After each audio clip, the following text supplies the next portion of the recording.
Apa khabar semua? Kalau anda fikirkan, biasanya orang tak kisah sangat pasal chassis kereta kan? Ada orang tak ambil tahu pun apa jenis chassis kereta dia. Jadi, kalau diorang tak faham pasal chassis kereta ni, maknanya diorang tak tahulah apa kereta tu boleh buat dan apa yang dia tak boleh buat, dan kita tak akan dapat cari limit kereta kita ni dekat mana. Jadi dalam video ni kita nak tengok 4 jenis chassis kereta dan apa kelebihan dan kekurangan setiap chassis ni. Nanti dekat hujung video ada kuis untuk korang jawab. Okey, jom kita tengok. Yang pertama sekali, kenapa chassis ni penting sangat? Chassis ni kalau dalam bahasa Malaysia yang mudahnya adalah rangka kereta tu lah. Korang rasa penting tak rangka ni? Bayangkan kalau kita sebagai manusia, rangka kita adalah tulang kita tu lah. Now, bayangkan kalau kita tak ada tulang.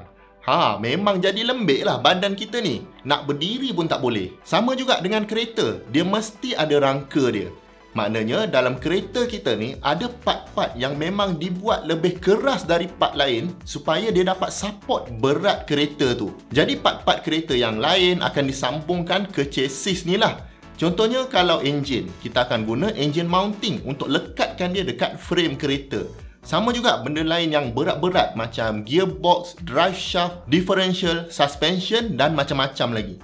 Yang tampung berat benda-benda ni semua adalah kita punya chassis. Jadi lepas ni kalau korang dengar orang sebut perkataan chassis, inilah yang diorang maksudkan. Jadi antara design chassis yang terawal sekali dipanggil sebagai ladder frame chassis. Kenapa ladder? Sebab bentuk dia memang macam tangga. Kiranya dia akan ada 2 beam yang besar dan beam ni akan connect dengan palang-palang yang melintang antara beam tu. Ladder frame ni walaupun dah lama orang buat, tapi sampai sekarang masih ada je model kereta yang pakai frame macam ni. Lagi-lagi macam truck pickup tu. Kelebihan chassis jenis ladder frame ni, first kali of course dia mudah nak bina. Macam buat tangga je. Ada beam besar dengan ada beam kecil. Lepas tu weldingkan saja. Bila senang nak buat, maknanya kos akan jadi murah lah.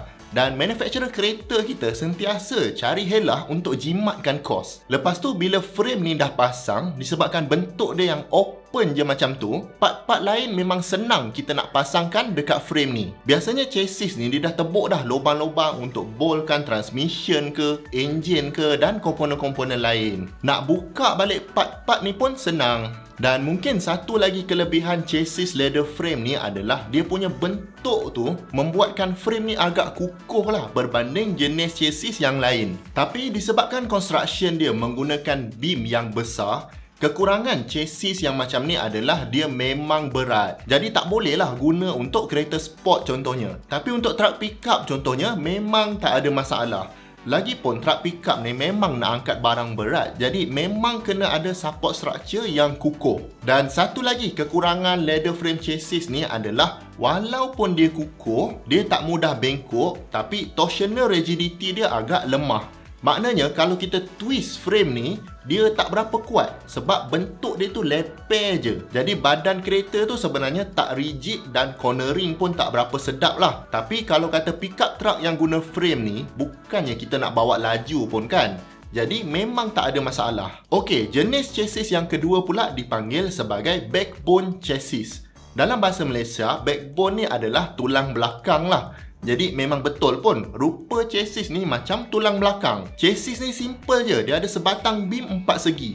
Dan dekat hujung beam tu, diorang connect terus dengan suspension. Kelebihan construction chassis yang macam ni adalah disebabkan axle tu dia agak jauh dari chassis, axle ni akan ada lebih banyak freedom untuk bergerak. Maknanya kalau pergi off-roading, tayar akan ada lebih banyak kontak dengan tanah. Dan dekat dalam backbone chassis ni biasanya diorang akan letak drive shaft. Jadi sekali lagi, benda ni bagus untuk off-roading sebab drive shaft ni dia macam terlindung lah dekat bawah kereta tu. Kira kalau langgar batu ke apa ke, masih boleh selamat lagi. Dan satu lagi advantage backbone chassis ni adalah dia punya torsional rigidity tu lebih bagus dari ladder frame tadi. Sebab bentuk dia tu agak besar dekat tengah dan dia tak adalah flat saja kan.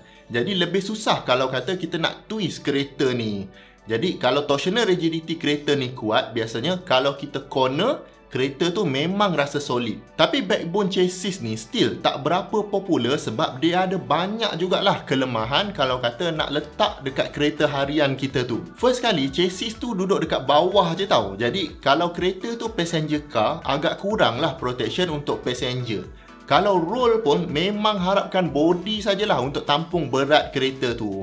Lepas tu disebabkan drive shaft tu duduk dalam rangka tu sendiri, jadi kalau nak repair memang susah. Dan satu lagi, sebenarnya untuk manufacture backbone chassis ni, kos dia agak mahal. Jadi kalau kos tinggi ni memang dia takkan jadi favorite manufacturer kereta. Habis tu semua tak boleh, apa je yang manufacturer kita gunakan?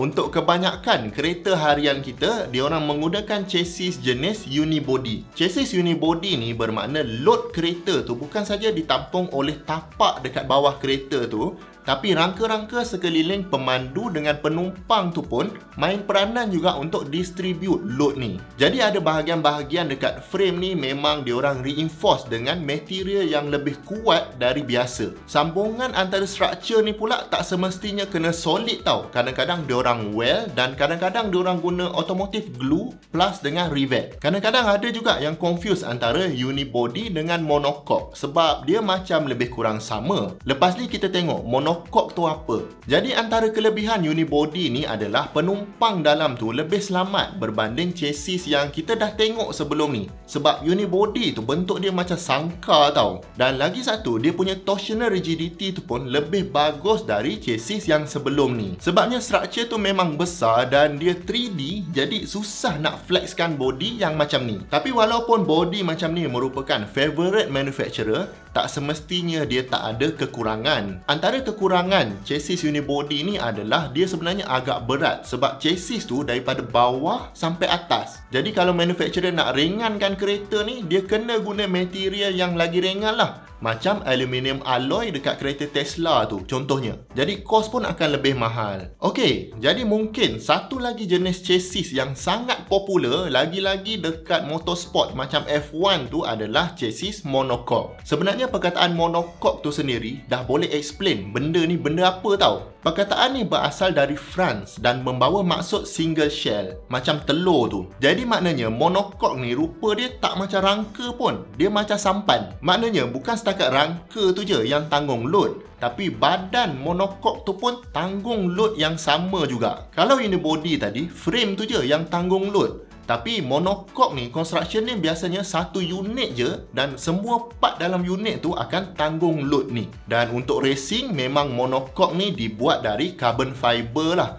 Jadi advantage monocoque design ni first kali adalah dia agak ringan berbanding unibody tadi. Lagi-lagi kalau guna carbon fiber kan. Dan paling penting, monocoque ni macam satu layer protection yang sangat kuat untuk safety racing driver yang ada dekat dalam tu. Korang bayangkan macam duduk dekat dalam telur ayam tu. Cuma telur tu dibuat dari carbon fiber yang sangat kuat. Jadi bagi load macam mana dekat dia pun, dia tak akan pecah. Cuma of course lah, monocoque design ni dia sangatlah mahal. Jadi production kereta yang guna monocoque ni pun tak banyak, menyebabkan dia jadi lagi mahal. First, nak design shell yang betul-betul rigid tu bukanlah satu benda yang senang. Dan lepas tu nak bekerja dengan carbon fiber ni pun tak ramai yang betul-betul pakar. Jadi macam specialty item lah monocoque ni.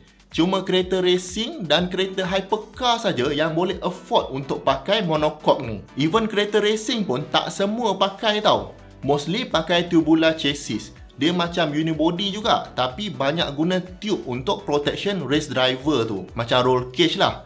In fact, monocoque ni asalnya bukan dibuat untuk kereta pun, tapi dibuat untuk kapal terbang perang dengan untuk bot. Jadi bila teknologi ni dah berkembang, adalah lagi orang cipta structure chassis yang baru.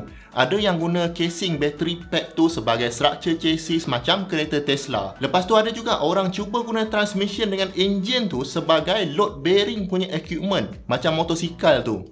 Cuma 4 chassis ni saja yang sangat popular sekarang ni. Leather frame, backbone, unibody dengan monocoque. Jadi kuisnya adalah kereta korang sendiri pakai chassis apa? Cuba komen dekat bawah, dan kalau anda dapat belajar something dari video ni, saya hargai sangat kalau anda dapat bantu channel ni dengan 2 klik. klik butang like dan klik butang subscribe.